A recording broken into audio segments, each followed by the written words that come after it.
सर्वज्ञशाला की इस online class में मैं अमित आप सभी भाई बहनों का स्वागत एवं अभिनंदन करता हूं।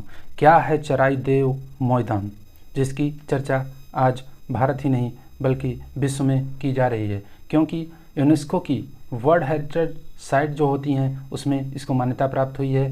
तो आज हम देखेंगे कि चराई देव मोइदाम किसे कहते हैं, चराई देव क्या है। तो इस तरीके से आप देखिए, सर्वप्रथम आप इसको देखिए, इस भूदृश्य को देखिए कितना सुंदर और कितना भव्य है। तो वो अगर बात करें चराई देव की, तो यह वर्तमान में तो चराई देव जो है भारत में असम राज्य में स्थित एक जिला भी है, लेकिन इसकी पृष्ठभूमि, ऐतिहासिक पृष्ठभूमि बहुत ही गहरी है। वर्तमान में क्या चराई देव जिला है, मोइदाम क्या है, उसकी भी चर्चा करेंगे। तो चराई देव वर्तमान में असम राज्य में स्थित एक जिला है जो कि नागालैंड तथा अरुणाचल प्रदेश के बिल्कुल बॉर्डर पे स्थित है। चराई देव मोइदाम जो कि ताई अहोम राजवंश से संबंधित है, इसलिए यह ताई वर्ड से लिया गया या उससे ड्राइव्ड जो है वर्ड है चराई देव, जिसका आपको देखना है इसका कैसे शब्द आया। चराई देव ये ऐसे लिखते हैं, इसको इंग्लिश में लिखेंगे इसको ऐसे CHRAIDOI चराई देव, जिसमें इसका अर्थ होता है चे का सिटी या टाउन बोलते हैं इसको टाउन, और राय का अर्थ होता है साइन, और DOI का अर्थ होता है माउंटेन या हिल।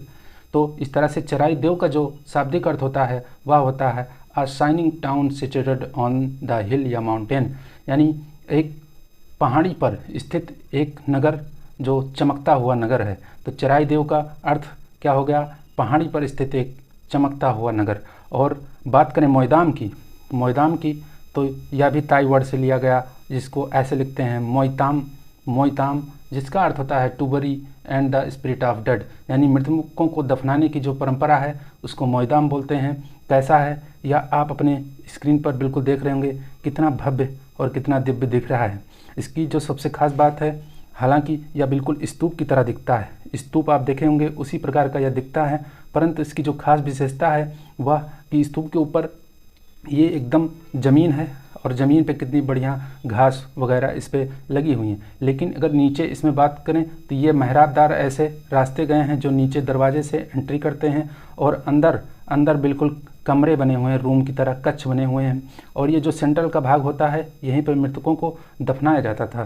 तो यह एक मोइदाम है, और इसी मोइदाम के अंदर ही जो है अहोम राजवंश से संबंधित जो राजा हुए या जो बड़े बड़े योद्धा हुए उनको इसी के अंदर दफनाया जाता था। तो यह सर्वप्रथम तो इसको देखिए कितना सुंदर दिख रहा है, और पहाड़ी ये देखिए ये बिल्कुल नया यानी कि इसके ऊपर घास नहीं है, बिल्कुल ऐसे बनाया जाता था। ये जो बीच का है यह सेंटर भाग है, और इसी सेंटर के भाग के नीचे मतलब नीचे एकदम सेंटर पे जो है मृतकों को वहीं पे दफनाया जाता था। कितनी खूबसूरत यह स्थल है, आप इसको देखना। अब जो है अब इसमें जो आप देखिएगा, इसमें जो खास बातें हैं वो आपको बिल्कुल ध्यान रखनी है, क्योंकि इसकी पृष्ठभूमि जो ऐतिहासिक पृष्ठभूमि है वह बहुत ही गहरी है, तो उसको आपको देखना है। यह भारत का जो है 43वां विश्व विरासत स्थल होगा। अभी क्या हुआ कि जो यूनेस्को की है 46वीं विश्व धरोहर समिति की जो बैठक है वह भारत में 21 से 31 जुलाई के बीच भारत में चल रही है। यह भी सबसे बड़ी खबर है, क्योंकि भारत में विश्व धरोहर समिति की बैठक हो रही है, तो यह भी चर्चा का विषय है, बहुत ही इम्पोर्टेंट है, तो इसको आप ध्यान रखिएगा। उसी में क्या किया गया कि जो कल्चरल कैटेगरी होती है, सांस्कृतिक श्रेणी की, उसमें जो है इसमें चराई मोइदाम को इसमें नॉमिनेशन मिला है, सूचीबद्ध किया गया है। तो चराई देव मोइदाम की बात करें अगर, तो यह किससे संबंधित है, अहोम राजवंश से संबंधित है, जो चीन से आकर ताई अहोम राजवंश यहाँ पे स्थापित हुए 12वीं से लेकर 18वीं सदी तक, यानी 600 वर्षों का इनका इतिहास बहुत ही प्रसिद्ध है। और ब्रह्मपुत्र नदी घाटी के विभिन्न भागों में ये अपनी राजधानी स्थापित की। उनमें से जो सबसे अधिक पवित्र स्थल है वह यह चराई देव था, क्योंकि ताई अहोम ने पटकाई पर्वतमाला आपको पता ही होगा नागालैंड में स्थित है, और नागालैंड और अरुणाचल के बिल्कुल बॉर्डर पे ही यह चराई देव स्थान स्थित है। वर्तमान में यह चराई देव नाम का जिला भी है असम का। तो उसी की तलहटी में जो है चोलुंग सिउकफा के अधीन अपनी पहली राजधानी स्थापित की थी। यहाँ पे मतलब कि जो अहोम राजवंश की पहली राजधानी यहीं पे स्थापित हुई। यह स्थल जिसे चराई देव या चराई तामदोई के नाम से जाना जाता है। ऐसे क्या हुआ कि इनका जो है ताई अहोम की गहरी आध्यात्मिक मान्यताएं इससे जुड़ी हैं, क्योंकि क्या होता है यह टीला शवागार के रूप में अपना महत्व बनाए रखा है, जहां ताई अहोम राजघरानों की दिवंगत आत्माएं जो है परलोक में चली जाती थी, उनको यहीं दफनाया जाता था। ऐतिहासिक संदर्भ की बात करें तो ताई अहोम लोगों का मानना था कि उनके राजा दिव्य थे, जिसके कारण एक अनूठी अंत्येष्टि परंपरा की स्थापना हुई। राजवंश के सदस्यों के नश्वर अवशेषों को दफनाने के लिए मोइदाम जो गुंबदाकार टीला है, इसका निर्माण किया गया। यह परंपरा 600 वर्षों से चली आ रही है, जिसमें विभिन्न सामग्रियों का उपयोग किया गया। समय के साथ वास्तुकला की तकनीकें विकसित होती रहीं और सर्वप्रथम क्या हुआ कि पहले लकड़ी के बनते थे, बाद में पत्थर के, फिर पकी हुई ईंटों का इस्तेमाल मोइदाम के निर्माण में किया जाने लगा।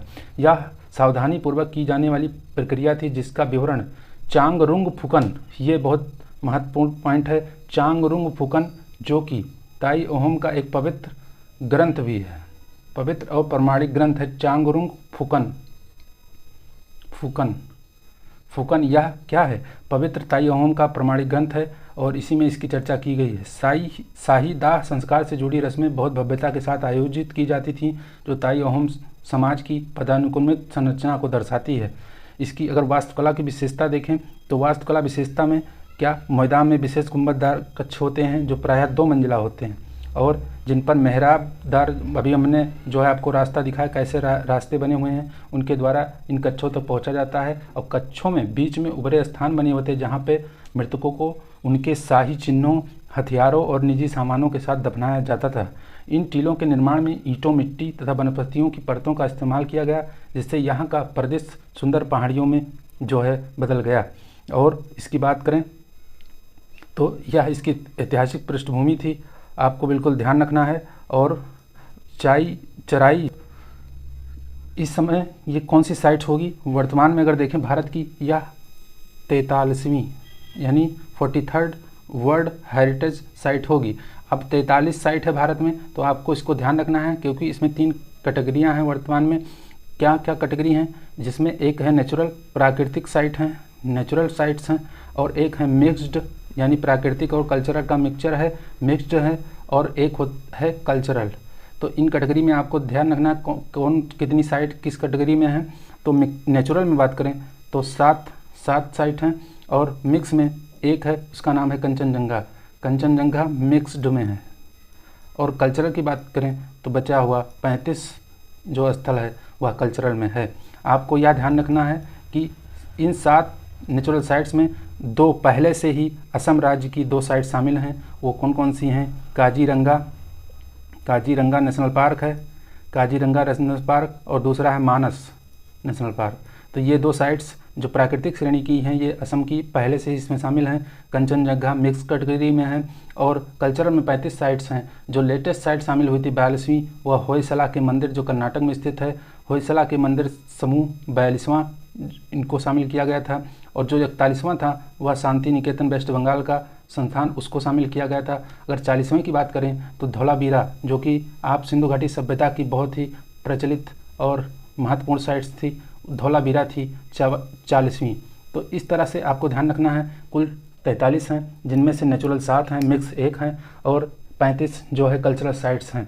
तो वर्तमान में इन साइट्स को भी ध्यान रखिएगा, करंट अफेयर की दृष्टि से बहुत ही महत्वपूर्ण बिंदु है यह। इसके बारे में आप बिल्कुल विस्तृत पढ़ लीजिएगा, क्योंकि क्वेश्चन कहीं ना कहीं से आपको इसमें देखने को मिलेगा। तो इस तरह से आज यह महत्वपूर्ण क्लास थी, मुझे लगा कि बताना ज़रूरी है, इम्पॉर्टेंट है, इसलिए इसकी चर्चा हुई। सभी भाइयों बहनों का बहुत बहुत धन्यवाद।